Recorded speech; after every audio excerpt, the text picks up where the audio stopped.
The M1A1 Carbine is a single-shot rifle, and it can kill within 3 shots to the body or 2 to the head at close to medium range. Beyond this, you'll need 4 or even 5 shots to the body or 3 to 4 shots to the head at a longer distance. Recoil is minimal, and coupled with a fast fire cap, you can quickly put multiple rounds downrange. You get 15 rounds per magazine, which are generous enough for multiple engagements. It is somewhat comparable to the M14 from Advanced Warfare in terms of performance, with unexpectedly low damage per shot but great accuracy. The M1A1 doesn't fare so well at close range. Oftentimes you will be outgunned by shotguns or anything that's fully automatic. Medium to long range is where this weapon performs best, assuming you can fire the weapon fairly quickly with good accuracy. Like the M1, your playstyle should be a defensive one.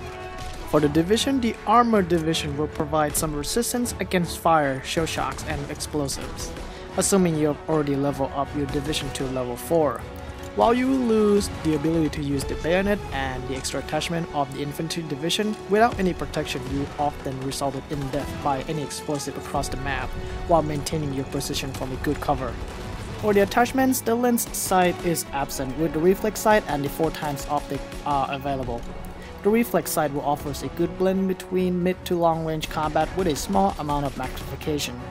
It is clearer than the default iron sights, which will improve your target acquisition.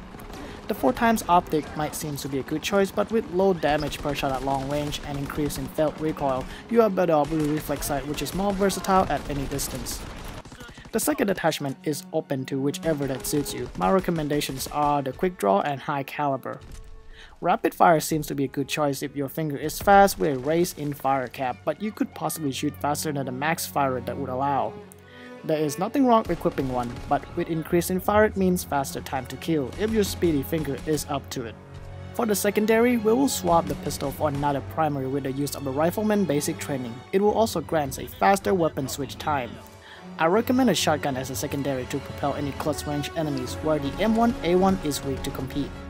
The toggle action is a reliable shotgun with its single shot capability that can kill within 2 shots, and it is more reliable than the other offerings within the beta.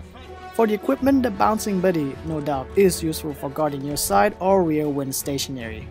The tip with the M1A1 Carbine is to sprint less, keep your sights up, hug more covers, and stay back but not too far. Otherwise you'll need 4 or 5 shots to kill at this distance. With 15 rounds, 7 more than the M1 Garand, you can be more liberal with your trigger until the enemy is eliminated. This is easy as the recoil is well controllable. If you are on the move to an interior or the enemy is getting close, then switch to the shotgun for a sweep. It is more reliable than attempting to land 3 shots at close range. Overall, the M1A1 Carbine is a fine rifle, as it is more reliable at medium to long range with faster fire cap, more bullets in each magazine, and greater accuracy when compared to the M1 Garand. It does suffer in close range firefight, however. Even the M1 will have the edge with just 2 shots to kill. Nonetheless, both rifles are not suited to close range anyway, and with a good class setup and a shotgun in the back, you can get away through a clean sweep. At long range, the M1A1 can quickly place accurate shots faster than the M1, where you have to fire the weapon slowly for the recoil to settle. Despite a debate of whichever rifle you want to use, which really comes to your personal preference alone, the M1A1 is another rewarding weapon much like the M1 Garand through a good positioning and playstyle that rewards marksmanship. And that's all for the M1A1 Carbine video tips. This is Asian with Jeep, thank you for watching, and I'll see you guys next time.